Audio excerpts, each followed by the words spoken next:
This video was supported by my patrons on Patreon. You can support this channel at patreon.com/John D Ruddy. And don't forget to like, share and subscribe and hit the bell icon for all the new videos. And now, this. I think I just did a John Oliver.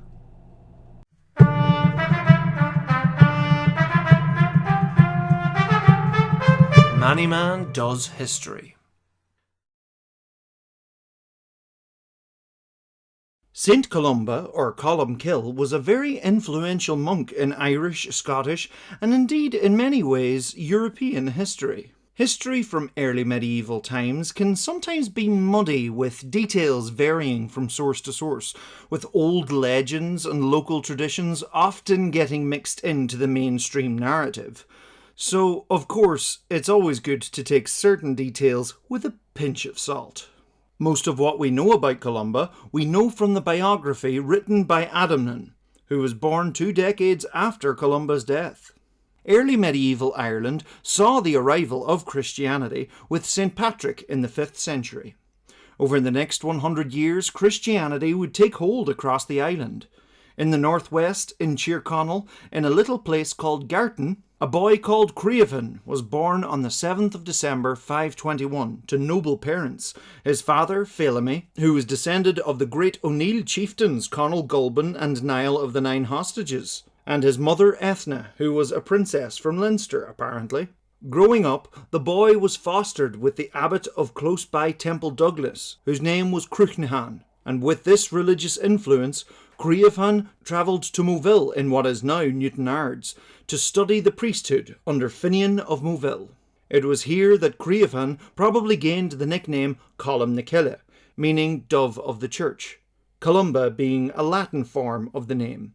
More and more monasteries were popping up across Ireland, being great places of learning, work and meditation. Europe at this time had fallen into chaos after the fall of the Roman Empire, so Ireland was the perfect place out of the way to have some of the finest places of learning in the region. Clonard in County Meath was one of them, where Columkill continued his studies under Finian of Clonard, a different Finian to the Moville Finian. This is why surnames would later become handy. After becoming a priest, Columkill travelled to St. Movi's Monastery in Glasnevin, where he studied poetry under the poet Gemin. A plague swept across Leinster, so Columba fled back to Tyrconnell. It's at this point that he began helping with setting up churches of his own.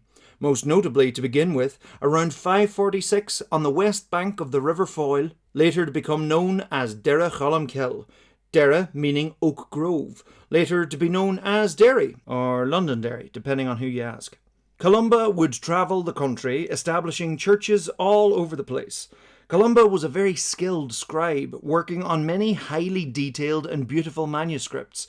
Many books attributed to him and or his students include the Cathach, the Book of Durrow and the Book of Kells. In fact, Columkill's manuscript enthusiasm got him into a little bit of trouble. Finian of Moville had shown Columba a manuscript of Psalms. Columkill loved it so much that he painstakingly made an exact copy of the book for himself. Finian was not happy about this and wanted both his original book and the copy. The dispute got so intense that they went to the High King of Tara, Diarmait MacCarwell, who made the ruling, Le gach bun a bunyin, le gach lower a lowran. To each cow its calf, to each book its copy, becoming the first ever piece of copyright law. This didn't go down too well with Columba, who also wasn't impressed at the remnants of pagan rituals around Tara. Around the same time, Prince Kernan of Connacht had killed one of King Diarmaid's stewards in a game of hurling. It's a fierce sport. He went to Columkill for sanctuary, but Diarmaid seized him anyway and killed Kernan. Columba had had enough, and he rallied his allies and family, and a battle ensued at Culdrevna, outside of what is now Sligo. This conflict resulted in the deaths of around 3,000 people. A council came to decide on Columba's excommunication from the church, but St. Brendan of Birr stood up for him. Columkill, filled with guilt, decided to exile himself from Ireland. Before leaving, he allegedly returned to his home in Gartan and lay down on Lac na Kiva, the flagstone of loneliness, as one final farewell to his homeland.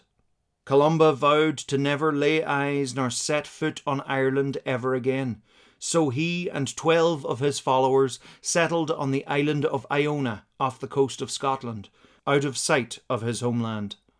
The island was granted to him by the King of Dalriada, Conall MacCongal. On Iona, Columba and his followers focused on the monastic life and began spreading Christianity across what is now Scotland. According to legend, Columba saved a man from the Loch Ness Monster, this being the first ever written account of the monster. Columba also met with the pagan king Brúd MacMailchon, king of the Picts, and became a bit of a diplomat between the Picts and the Kingdom of Dalriada. Columba had become so well respected that when Conall, the king of Dalriada, died, Columba was to name his successor. The new King Aidan was consecrated king on Iona, beginning the tradition of Scottish kings being crowned there. In the 570s, a dispute arose between Dalriada and the rest of Ireland regarding whether or not they should pay tribute to the High King of Ireland. Columba was called back to Ireland by his cousin Éic Anmara for his wisdom at the Convention of Drumcat, bringing together kings, princes and bishops from all over Ireland. Columcille returned, but staying true to his vow, he blindfolded himself and strapped sods of Iona turf to his feet to ensure that he laid neither eye nor foot upon Ireland. Columba helped them decide that Dalriada remain independent from the other kingdoms of Ireland. At this conference too, Columba stood up for the Fili, who were the travelling poets in Irish society who told stories and recounted history. Yay! Columba would spend the rest of his years mainly on Iona. Apparently, upon the day of his death, he had foreseen it. In his scriptorium, he wrote in his Bible transcription, "But they that seek the Lord shall lack no good thing." Then turned and said, "I stop here. Let Bathan write what follows." Bathan being Columba's cousin and fellow monk. Columba looked upon the monastery one last time, and went to the midnight service early. When the rest of the monks arrived, he lay in front of the altar, dead. He was 76, which is an amazing age for the time. Columba's legacy of learning and prayer continued strongly. His followers would continue to spread their monasteries down into England, including to the island of Lindisfarne.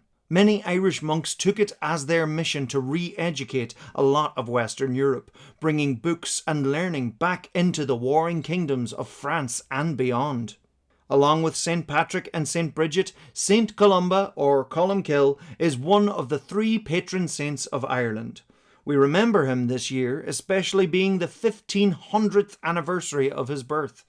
Many places and many schools across Ireland are named after Columcille, which is quite fitting given his push for education, even if his views on copyright did start a war. He would love YouTube. Thanks for watching, folks. My first Manny Man Does Lore video is still in production, and I hope to have it out before the end of the year. To help support this work, you can do so at patreon.com/John D Ruddy, where there is access to exclusive content, including audio commentaries for my history videos. If you're looking for a fun present for Christmas to do with Irish history, Manny Man Does the History of Ireland colouring book is available from johndruddy.com. Let's have a look.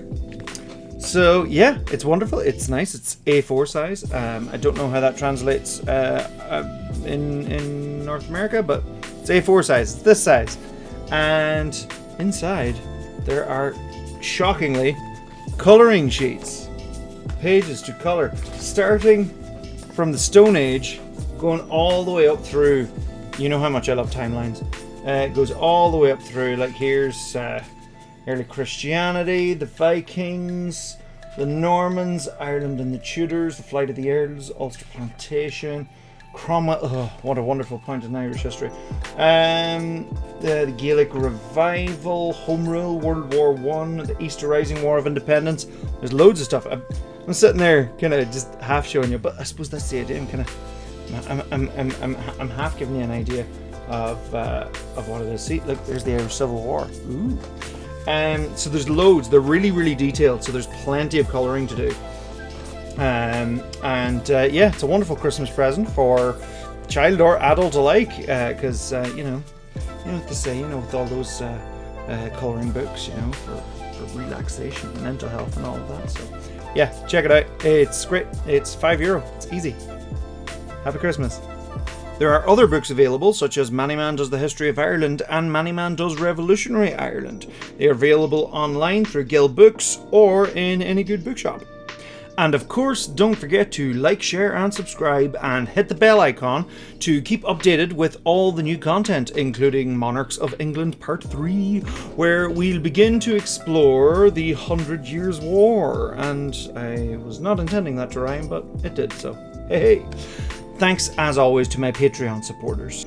Special welcome to my newest patron, Chloe, and thanks to all my patrons, Alexander, Arthur Revan, Arwin D, Brendan J. Cassidy, Kanku, Carl D. Manry, Chair DJ, Colton Sayer, David B, David Stranad, Emer Gibson, Senan Age 10, Felix Bruma, Frank Porter, Generic Pilot, Gretchen Sand, Helena RB, Jefferson Yates, Jen, Josh, Joshua Benjamin Heisler, Judy Friesen, Catherine Gilks, Kythius, Kilroy McNalsty, Cobrag 90, Lapre Shea Queen Vara, Marcus Booker, Mataphobia, Mike Wise, Monday Rico, Mr. Magnificent, Mr. Research, Classy Black Men, Mr. Easy Play 2, Mycroft, Myth Nguyen, Nice OJ, Ollie Course, Patrick McGrath, Paul Minogue, Rocket Wrench, Ryan Alano, Serena Kajani, SB, Shane McDonough, Suarez, Stephanie Lentz, Talitha Brower, Tanmay, Thomas Woods, Travis Dunn, Undersurf. Once again, thank you.